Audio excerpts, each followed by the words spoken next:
যারা যারা জন্মাষ্টমীর ব্রত পালন করছেন তারা আজকের এই ভিডিওটা একটু দেখে নিন। ব্রত পালনের সময় কি কি কাজ করবেন না এবং কি কি কাজ করা অত্যন্ত আবশ্যক সেগুলো একটু জানা দরকার। তো ছোট্ট একটা ভিডিও হবে, সবাই একটু দেখুন এবং শেয়ার করতে ভুলবেন না। সবাইকে রাধে রাধে, হরে কৃষ্ণ। শুভ জন্মাষ্টমী। সকলে ভালো থাকুন এবং অপরকে ভালো রাখুন। তো জন্মাষ্টমী ব্রত যারা পালন করছেন তাদেরকে অবশ্যই বলবো যে আপনারা কিন্তু আগের দিন থেকেই জন্মাষ্টমী ব্রতটা পালন করতে শুরু করবেন। অর্থাৎ আজকে যেমন জন্মাষ্টমী, আগের দিন কিন্তু আপনাদেরকে অবশ্যই নিরামিষ ভোজন করতে হবে। আগের দিন কখনোই আমিষ ভোজন করবেন না। আর যারা যারা আমিষ খেয়েছেন তাদের কিন্তু ব্রতটা সেইভাবে পালন হবে না। তো যাই হোক, আগের দিন নিরামিষ খেতে হবে। আজকে জন্মাষ্টমীর দিন ব্রত পালন করার জন্য প্রথমেই যেটা করতে হবে, ব্রহ্ম মুহূর্তে অর্থাৎ একদম ভোরবেলা উঠে পড়তে হবে। উঠে পড়ে আপনাকে খুব তাড়াতাড়ি বিছানা ছেড়ে দিতে হবে এবং স্নান সেরে নিতে হবে। স্নান সেরে নেওয়ার পরে আপনি কিন্তু আজকে সারাদিন উপবাস করবেন। যারা যারা পারবেন তারা নির্জলা উপবাস করতে পারেন।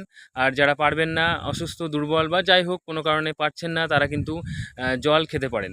তো সারাদিন আপনাকে উপবাস করতে হবে। উপবাস করলে খুব ভালো বেনিফিট পাওয়া যায় নিজের শরীরের মধ্যে, কারণ দিনের পর দিন, মাসের পর মাস ধরে আমরা যে খাবারের প্রক্রিয়াটা চালিয়ে যাচ্ছি সেই খাবারের অর্গানগুলো রেস্ট পায়। তো শরীর ভালো থাকে, ঠিক আছে? তো মাঝে মাঝে উপবাস করা ভালো। তো যাই হোক, সারাদিন আপনাকে উপবাস করে থাকতে হবে এবং সকাল থেকেই আপনি নাম সংকীর্তন করবেন, আপনি মহামন্ত্র জপ করুন। আপনি সারাদিনে কাজ করতে করতে যে কোনো সময়, যে কোনো অবস্থায় মহামন্ত্রে জপ করুন, হরে কৃষ্ণ কৃষ্ণ কৃষ্ণ হরে হরে, হরে রাম রাম রাম হরে হরে। এর সাথে আপনাকে যেগুলো করতে হবে সেগুলো হচ্ছে, আপনি সময় বের করে বা একটু সময় নিয়েই আপনি শ্রীমদ্ ভগবদ্গীতা পাঠ করুন। আপনি এগুলো চাইলে সোশ্যাল মিডিয়াতেও একটু শেয়ার করতে পারেন অন্যকে জাগরুক করার জন্য। তার সাথে আপনি কিন্তু একটা কাজ করবেন, আপনি যদি মহিলা হন তাহলে কিন্তু আজকে যেহেতু আপনি উপবাস করছেন, তো বাকিদের জন্য নিরামিষ রান্না আপনি করতে পারেন যারা ব্রত পালন করছেন না, কিন্তু আমিষ রান্না আপনি করবেন না, ঠিক আছে, আজকের দিনে। তারপরে আপনাকে যেটা করতে হবে সেটা হচ্ছে যে অবশ্যই আজকের দিনে পরনিন্দা, পরচর্চা এইসব থেকে আপনি বিরত থাকুন। এসব করবেন না, এসব করে এগুলো ফালতু সময় নষ্ট করবেন না। হ্যাঁ, কোনো রকম মুভি, ওয়েব সিরিজ এসব আজকের দিনটা অন্তত দেখা বন্ধ করুন। নোংরা কোনো জিনিস তো দেখবেনই না।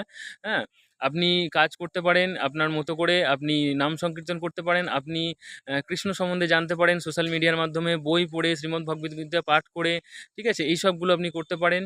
তার সাথে আপনি আপনার নিজস্ব কাজ চালিয়ে যেতে পারেন। আর অবশ্যই আপনাকে যেটা করতে হবে, আপনার আশেপাশে যদি কোনো ইস্কন মন্দির থাকে সেখানে গিয়ে আপনি ব্রত পালন করুন। সেখানে গিয়ে আপনি ভগবানের অভিষেক করুন।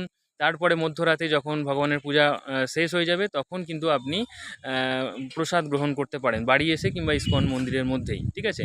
তো অবশ্যই এগুলো আপনাকে ফলো করতে হবে। আর অবশ্যই নেশা জাতীয় কোনো দ্রব্য আ গ্রহণ করবেন না। বিড়ি, সিগারেট, মদ-টদ এগুলো অবশ্যই খাবেন না, ঠিক আছে? এগুলো থেকে মানে বিরত থাকুন। আর সকলকে আপনি এই ভিডিওটা শেয়ার করে দিন যাতে সবাই ভালোভাবে ব্রত পালন করতে পারে। হরে কৃষ্ণ।